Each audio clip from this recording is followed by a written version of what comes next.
yang kemudian ditangani oleh Kepolisian Republik Indonesia, kawan-kawan, institusi Kepolisian Republik Indonesia, muncul pernyataan yang kemudian menyesatkan, pernyataan yang kontradiktif.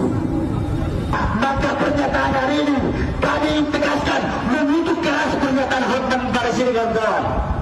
Beliau yang kami lihat hari ini, kawan-kawan.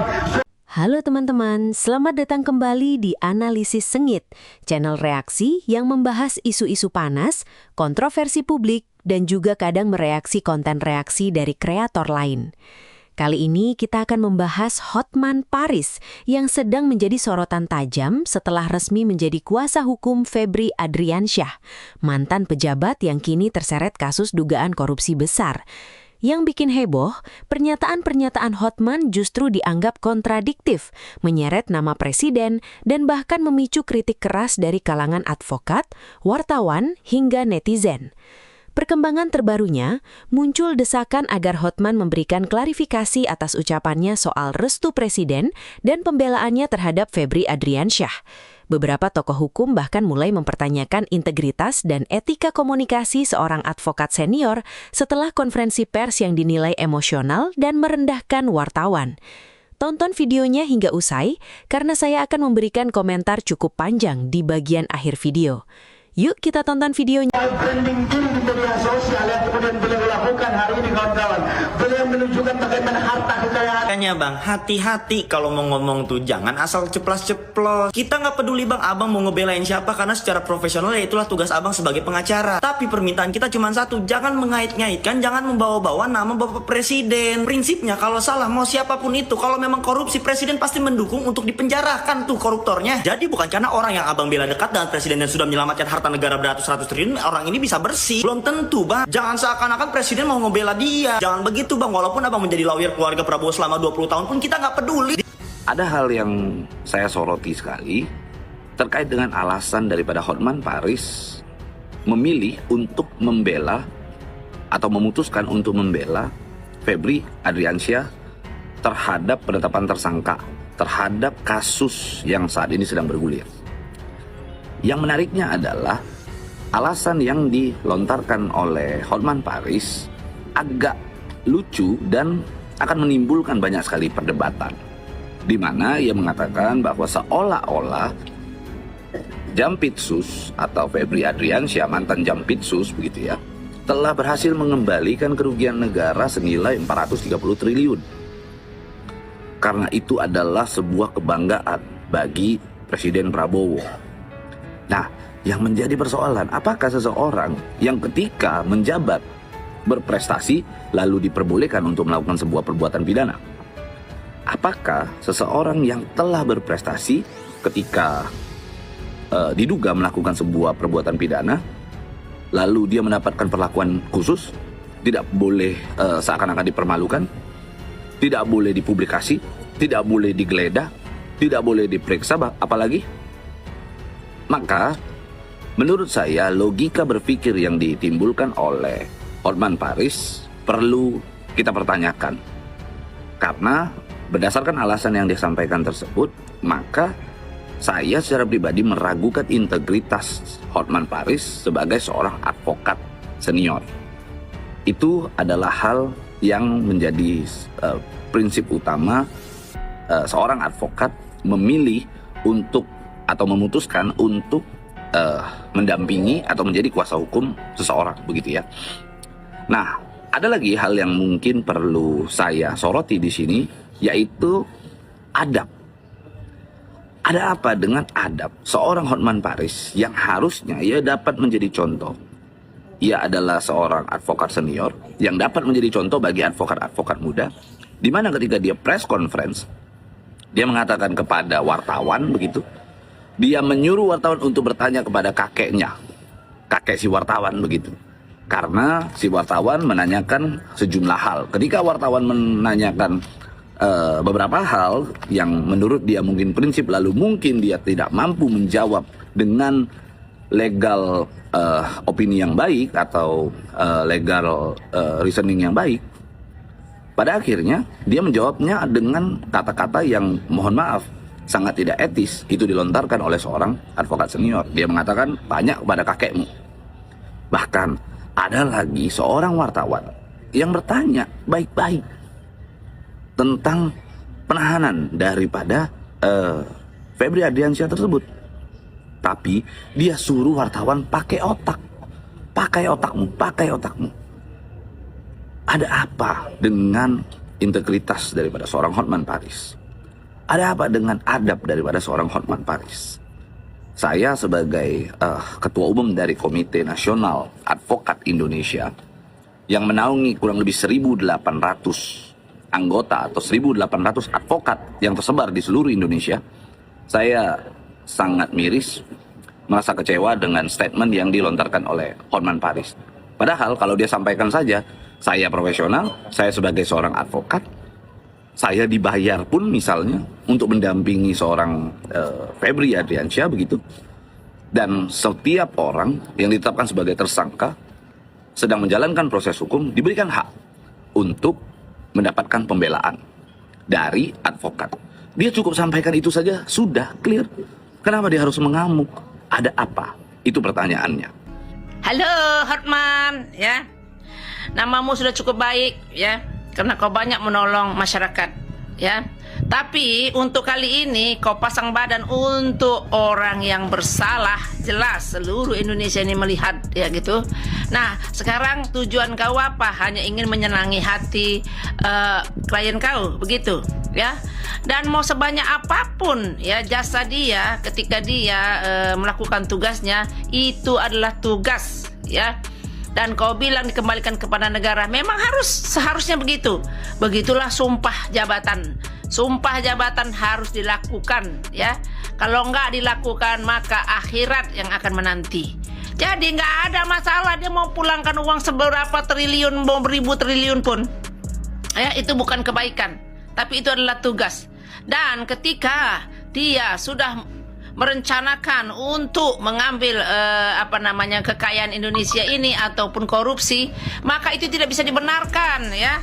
Aku salut sama orang yang memang bekerja dengan benar dan tidak mengambil sepeser pun, tidak tergoda dia karena gajinya pun sudah cukup, ya gitu ya. Tapi kalau ini apapun ceritanya, dia sudah menumpuk uang untuk masa depan dia tanpa memikirkan hal-hal yang lain, dan dia menganggap itu sah-sah saja. Tidak, ya. Tidak bisa, ya. Jangan katakan segitu kok, sementara yang diberikannya kepada negara kembali sudah cukup banyak, masa segitu aja dipermasalahkan. Gitulah kira-kira menurut kau, ya. Yang namanya koruptor tetap koruptor, ya. Tidak ada ampun untuk koruptor. Koruptor adalah maling, ya. Maling harus dihukum. Itu menurut aku, ya. Jangan pasang-pasang badan, mau 25 tahun, mau 70 tahun pun kau jadi pengacara siapa kau bilang klien kau itu, nggak ada urusan, ya, nggak ada urusan. Nanti setelah ini kalau follower kau berkurang, wajar, karena orang menginginkan, ya, yang namanya kebenaran, yang namanya keadilan harus diadili, harus ada pengadilan, ya, keadilan sosial bagi seluruh rakyat Indonesia siapapun itu. Gitu aja, ya.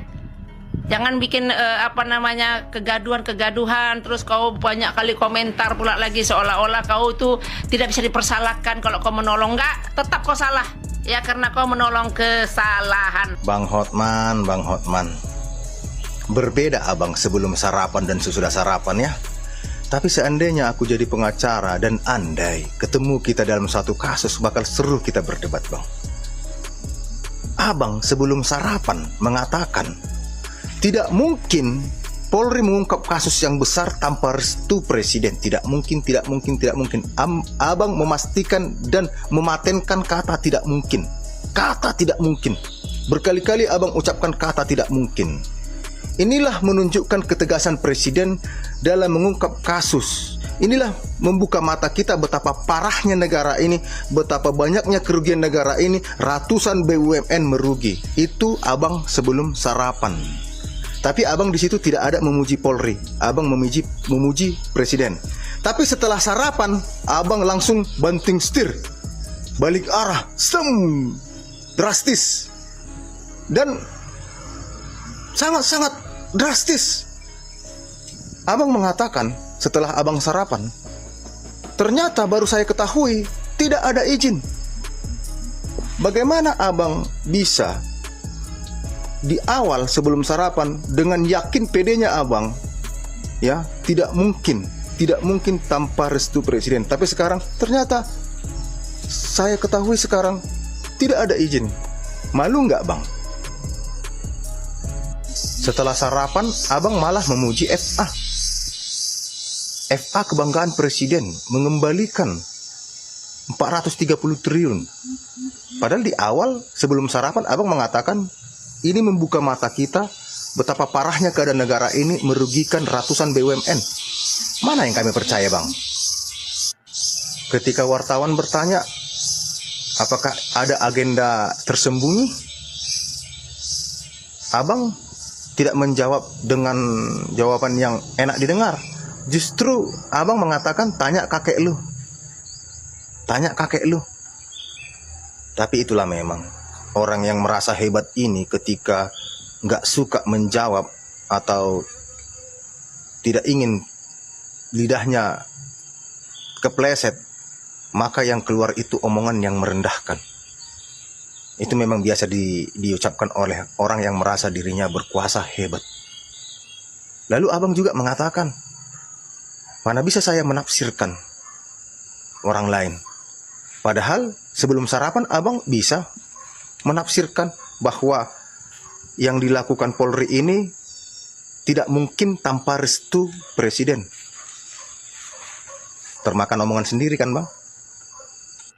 Lalu ketika wartawan bertanya apakah Kapolri tidak tahu, tanya aja langsung Kapolri. Kalau memang lu nggak pengecut, tanya langsung Kapolri. Lalu abang mengatakan, shut up, diam. Kalau lu punya otak, lu pasti tahu jawabannya.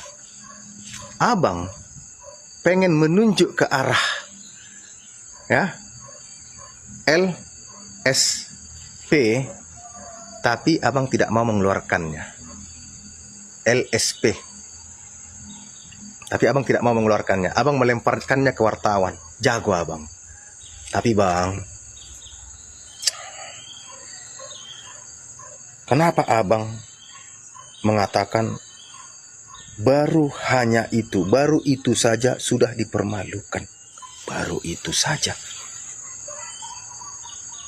Uang ratusan miliar dan 74 kg emas murni, abang katakan baru itu saja sudah dipermalukan. Lalu abang mengatakan secara hukum tidak terpenuhi, secara sopan santun tidak terpenuhi, dan tidak menghargai pimpinan atasan. Apakah kalau menangkap penjahat harus izin presiden? Apakah penjahat kalau dekat dengan presiden tidak bisa ditangkap oleh polisi? Apakah separah ini negara ini, Bang Hotman? Berarti polisi tidak punya power sekarang di zaman pemerintahan Prabowo Subianto, ya kan Bang Hotman? Semangat Bang, semangat. Ingat, nanti di akhirat yang ditanya itu perbuatan kita, hukum Taurat, 10 hukum Taurat itu. Pernahkah engkau bersaksi dusta? Pernahkah engkau menyatakan hal-hal yang tidak benar? Pernahkah engkau menjerumuskan orang-orang yang terzolimi? Itu yang kita tanya nanti. Jujur kecewa melihat pengacara Hotman Paris ya. Dulu ini simpatik, sekarang jadi fanatik. Kenapa? Dia pengacara Febri Adriansah, korupsi maling terbesar di Indonesia. Ya, dulu itu berteriak-teriak anti korupsi, sekarang malah bela yang korupsi. Kecewa. Aduh, Pietro Bapak Hotman Paris, ada aja gebrakannya ya. Tiba-tiba nggak ada angin, nggak ada hujan. Jadi resmi kuasa hukumnya Bapak X Jampinsus Pak Febri, yang sedang menjadi buah bibir dan dicibir satu Indonesia yang mencoreng percayaan kita, tambah lebih gila lagi terhadap pemerintah, ya kan, menodai. Malah diagendakan sama Hotman Paris untuk apa ini? Untuk masalah viral atau masalah untuk apa ini? Agendanya apa gitu? Jangan lupa, Bapak Hotman anaknya sendiri aja sampai against you, ya kan? Udah lagi emas batangan yang berpuluh-puluh kilogram itu bisa-bisa dibilang mau dilihat dulu, mau dicek keaslian apa tidaknya. Udah tau lah bakal larinya kemana kasusnya, ya kan? Apalagi kalau udah harta uang-uang kaum konglomerat, kaum elit pemerintah mah muter-muternya kemana, ya udah gitu. Tapi ada apa? Sayang banget ya Bapak Hotman Paris, ya jangan sampai ini menjadi awal dari kehancuran kredibilitasnya Bapak sendiri, ya kan? Yang kemarin itu kita benar-benar banget Bapak Hotman buka suara untuk dari kasusnya khususnya Taufik Hidayat, ya kan? Sampai kasus-kasus yang lain. Kok tiba-tiba zong begini, udah gitu marahin wartawan lagi, sampai kayak meluap-luap emosi. What's going on? Please, ya, open your eyes. Nggak tahu, jangan sampai nanti kalau tiba-tiba ternyata ikut andil dalam pengen juga untuk bagian-bagian atau apa, don't know. Yakin kita kan jadi spekulasi. Rasanya itu aneh aja gitu. Tergambarkan berada di posisi yang sebenarnya kita tidak harapkan Bapak itu ada di situ. Emas 74 kg dan juga uang dolar itu bakal diuji lagi keasliannya. Logika deh ya, kalau palsu ngapain disimpan di rumah, ya kan? Ngapain disimpan di brankas yang segede gaban, yang mahal, yang bukanya itu susah banget, harus panggil orang. Terus esensinya apa? Nyimpen emas palsu sebanyak itu 74 kg dan juga nyimpen duit palsu berbagai macam negara. Hah? Monopoli, mainan monopoli itu, hah? Kertas gitu. Kayak bikin malu gitu loh, kayak mau melibatkan FBI, yang ada diketawain lu sama FBI, serius deh ya. Capek gue tiap hari denger berita-berita kayak gini tuh, beneran capek deh serius ya. Kayak yang salah dibela, nggak ngerti lagi ya. Kalau itu palsu dari awal press conference kemarin dia udah ngomong itu palsu, itu mainan anak saya. Dia bakal ngomong kayak begitu ya. Dia nggak mungkin bilang tuh itu ada yang punya. Ya emang ada yang punya. Kalau nggak ada yang punya siapa saya? Tuyul gitu ngumpulin duit sama emas sebanyak itu. Hah? Itu Monas tuh berat tuh 74 kg. Emas Monas saya kalah 72 kg setahu gue. Kasus Nadiem aja mundur karena katanya si Makaroni itu pelita air ya. Pelit sekali, jadi saya mundur. Saya bayarannya kan mahal sekali. Jadi kenapa? Terus sekarang katanya si Jagung Muda bayarnya rendah. Ya nggak mungkin dong. Kasus si Makaroni aja mengharapkan fee gede. Terus sekarang sukarela, ya saya bantu aja. Kenapa si Jagung Muda nggak ke LBH aja, Lembaga Bantuan Hukum Orang Kismin yang miskin melarat itu, kan kasihan banget ya. Kita nggak dibayar pakai apa-apa, ya paling pakai beberapa batang emas mungkin ya, tapi emas palsu, mungkin itu coklat atau kucing. Ngeri banget ya, saya dulu kagum loh, saya dulu pengen juga pengacara ya, pengen ikut sarjana hukum lokal. Tapi saya benar-benar senang tidak mengikutinya, karena bakal menyesal, bakal bergaul sama di kejaksaan, di kehakiman, dan dunia-dunia ini yang sangat miris sekali, yang masing-masing katanya memiliki brankas. Ngeri banget ya. Ujuk-ujuk kita sukarela kita bantu. Terus sekarang kita mengalihkan isu tentang rumah itu milik mertua, bahwa babunya itu nggak bisa digaji lagi, nggak sanggup. Akhirnya yang gaji itu si Pak Dito, siapa namanya itu, Don Quixote, apalah gue nggak ngerti. Udah cari kambing hitam juga kan si Don Quixote itu. So kerjasamanya luar biasa. Jadi kita sekarang sedang kerja sama melindungi koruptor. Hebat kan? Jadi kalau kalian mau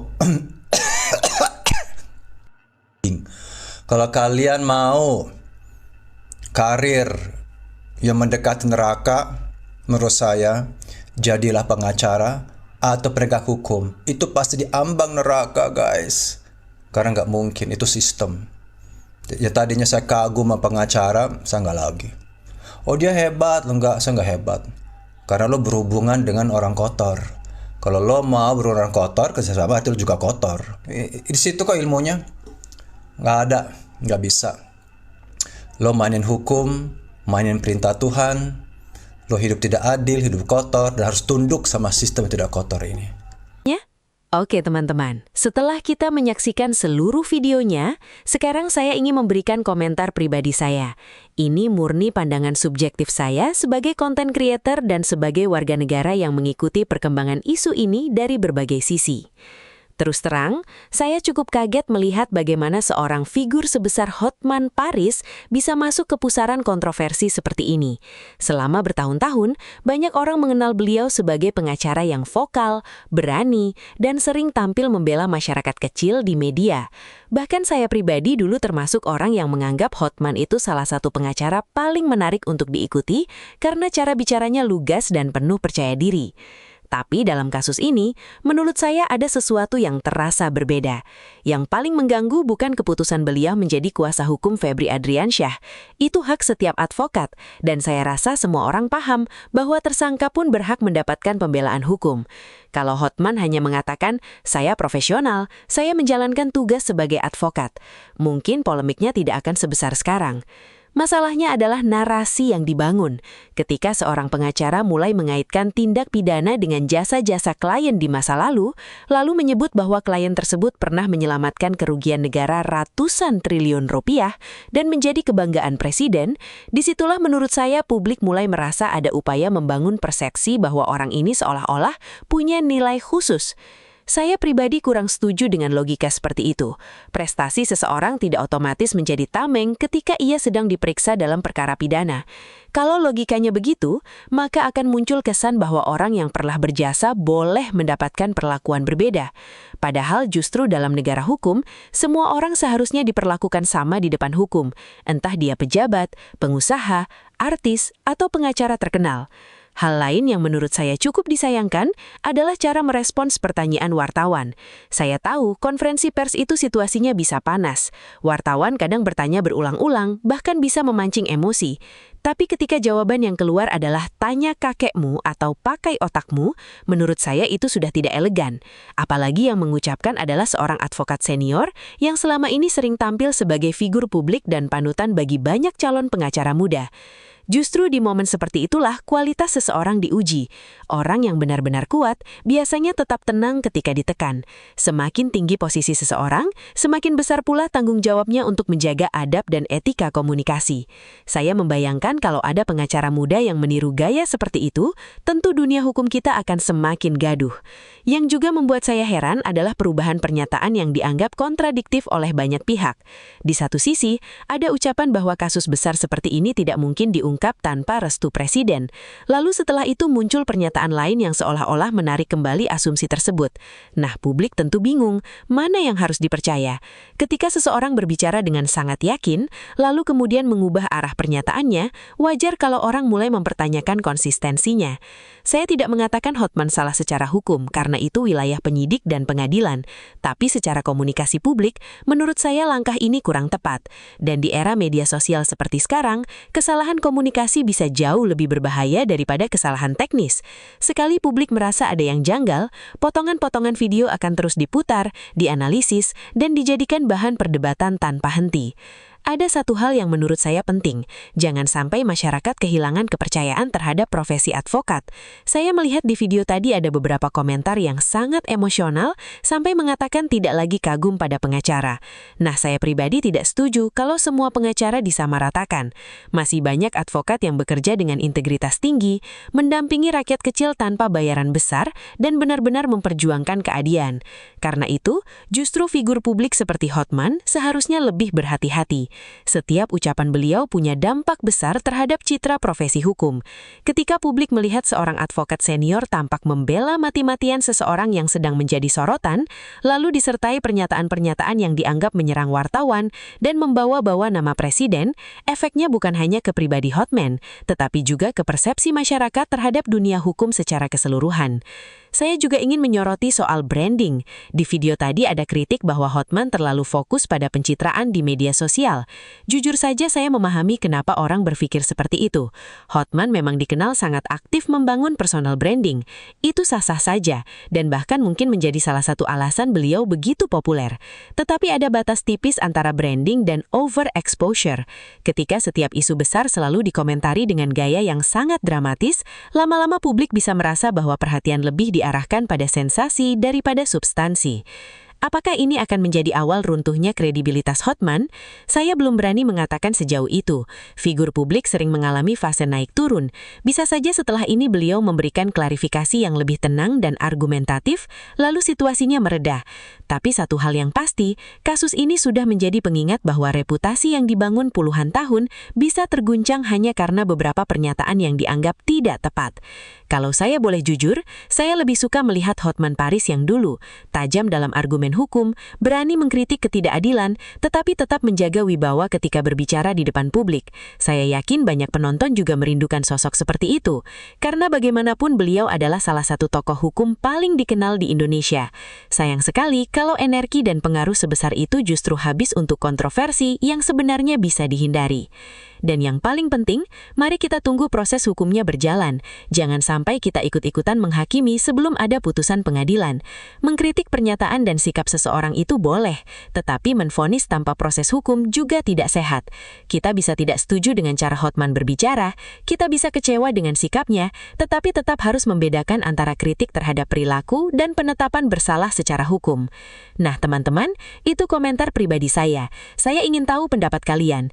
Apakah menurut kalian Hotman Paris hanya menjalankan tugas profesional sebagai pengacara, atau memang ada pernyataan-pernyataan yang menurut kalian sudah kelewatan dan pantas dikritik? Tulis pendapat kalian di kolom komentar, karena saya yakin diskusi soal etika advokat, kebebasan berpendapat, dan batas profesionalisme ini masih akan terus berkembang ke depannya. Jangan lupa like videonya kalau kalian suka pembahasan seperti ini, subscribe channel Analisis Sengit, dan aktifkan lonceng notifikasi supaya tidak ketinggalan reaksi-reaksi panas berikutnya. Sampai jumpa di video selanjutnya, dan ingat, di tengah gaduhnya opini publik, tetap gunakan logika dan jangan mudah terbawa emosi.